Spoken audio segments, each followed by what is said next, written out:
Hi, this is Gina Wagers, and this is my analysis and reflection on creating a supportive and inclusive school culture. So characteristics of an inclusive school culture include a vision that prioritizes inclusion. If it's not stated and people don't know about it, you can't really hold them accountable for it. So that's an important component of the culture of the school. Having leadership that supports that vision and then also helps their team to collaborate and provides opportunities for professional learning is another important component of that. Also, having a data collection and analysis tool or multiple tools that can be used to build diversity profiles, where you're able to kind of collect information about your students, their families, and communities so that you can identify any strengths, talents, challenges they might have, helps you better address what those needs are so that you can plan for any accommodations, resources, and staff that might be needed in order to support that school and students. Stakeholder engagement and learning is another important component of this. Sometimes parents only know what they know, and it's important to provide them opportunities to engage with school so that they are learning alongside their student about developmental stages, ways that they can support the school and the curriculums and things like that. So that's another important piece of that. The overall organization of the school and just how it's managed too, there are several important factors that contribute to whether or not the school is inclusive. Having rules is one thing, right? We have written rules and unwritten rules that we kind of follow or that are naturally kind of created in a space. So regardless of whether they're written or unwritten, all of the ways that the school is managed should protect students' evolving identities from harm. There should also be an openness to negotiating those rules so that stakeholders feel like they have an important voice and choice in establishing that community within the school as well. And then, of course, all of those expectations should be safe and unbiased. Additional characteristics of inclusive school culture would include targeted supports, having some kind of structure in place that provides equitable opportunities for students both in and outside the classroom, whether we're talking about an MTSS structure that provides academic support, social emotional learning, or equal access to sports and clubs and athletics and things like that.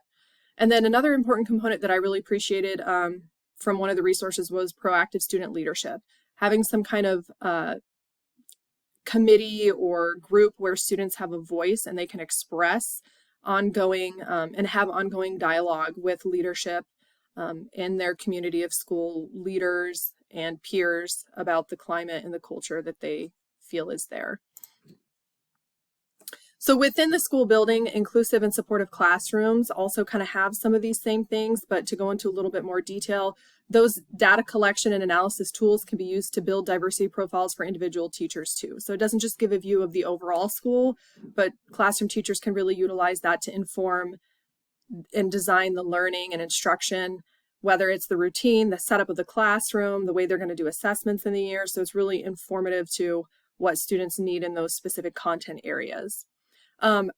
Within the classroom, it's really important that classroom teachers and staff prioritize relationship building with students. There's several ways they can do that, whether it's positive behavior interventions and supports, where we're not just looking for negatives and correcting negatives so that students feel targeted, but having more restorative conversations where kids are participating in those and it's more of a learning experience and growing together versus something that's punitive. And then, of course, the teacher is the first model of those behaviors, and that's an important component of that for the classroom as well. The classroom teacher is also responsible for encouraging intergroup contact with students, especially ones that require special accommodations. We don't want to segregate or separate students who require additional support. The more opportunities they have to interact with their peers, the better it is for both those groups of students learning. Ensuring those accommodations are also not leading to students feeling singled out is really important. So one example that one of the resources gave was using visual prompts and pre-teaching for all students. It doesn't just have to be for the students who require additional cognitive support. It's something that benefits the structure of the whole building and the whole classroom without making people feel marginalized or kind of, again, targeted. Enabling meaningful connections between content and students' background knowledge, interest, and their culture is super important as well. Bringing who they are and what they know to the classroom and connecting that with curriculum and content so that it's not just, making them feel like you're telling them who they should be or what they should be thinking. So how do we go about creating inclusive school culture? I think one promoting pro-social behaviors between diverse students and staff that foster engagement, learning, and achievement. So the staff have to be aware of the community and their needs. The staff have to understand the dynamic and the diversity amongst the staff and the ways that they can support one another, and understanding the dynamic and the diversity in the students. So that's an important piece of that. Having the time to dedicate to supporting implementation of inclusive school culture practices is super important. This has to be part of a larger focus on continuous improvement, where we're collecting information, we're reevaluating it, and then we're having conversations and dialogues about what's going well and what's not, so that changes can be made. Additionally, hiring diverse staff, whether they're bilingual, they have ESL endorsements, just so that, again, that representation is there and students don't feel like they have no support or a trusted person that they can go to. Providing equitable professional development opportunities is also a really important piece of this. You can't just provide training to special education teachers on diversity, right? Diversity is something that affects all staff, whether they're lunchroom aides or paras or content teachers. So making sure that everybody is provided opportunities to learn and grow with their students is super important. Also, it helps them to then recognize the broad range of needs that students have and become a contributing and supporting member of those committees and groups when those discussions about diversity are taking place. And then thinking about the physical space too, not just curriculums and accommodations and things that we offer, but making sure the school building itself, classrooms, elevators, ramps, things are in place for students that have disabilities, so that they can partake in every part of their day independently with confidence, is really important. So then, reflecting on all of these components, how does the school that I currently work at promote a positive and inclusive school culture? I work in an alternative school in Junction City. We serve both middle and high school for our district. We're a relatively new program in our district, so the one thing that I think we are doing well, that I think helps promote a positive and inclusive school culture for our building, is just the belief that all students can learn. The students that we get in our building are sent to us because the traditional model in the other buildings with face-to-face learning, larger classroom settings is not really something that has worked well for them. So we know that they're coming to us with exceptional academic and social emotional needs. And we all kind of operate under the basis of when they enter, when we have a transition meeting, really finding out who that student is and what hasn't worked for them, what their needs are, so that we can build a schedule and create a plan for them in our building that really is going to ensure that they can learn. We also just had a culture and climate survey for our building, and the one thing that was pretty consistent was that our staff feels supported to ask questions and learn from one another, and I think that collaborative space really lends itself well to that inclusive school culture where people feel comfortable with differences that exist and knowing that they're there to learn from one another. We also have leadership that prioritizes family and community engagement. We've been really trying to build in a component for our program that prioritizes parent voices and educating parents on options for their students as far as their education within our building, and then whatever they want to do after graduation. So we're working on creating both student and parent advisory committees that meet with leadership teams in our building to kind of help move some of those processes forward as well. My school promotes classrooms that are inclusive because we do have a strong level of collaboration amongst our staff, and they understand well how the structures and processes in our building work as far as getting support for our students, whether that's our SIT team, where we write individual plans for students, or it's just the MTSS process where we look at building data and plan for and provide curriculums and accommodations and things like that on an academic level and behavioral level based on our building needs.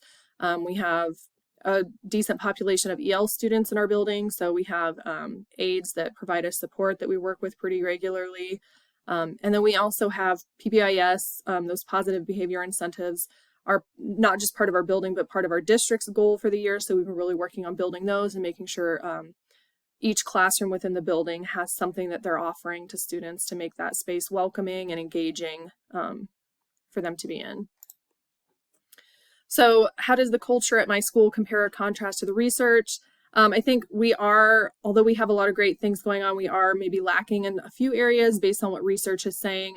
Just the allocation of resources, which I think is tough in general for schools across the nation with teacher shortages and stuff.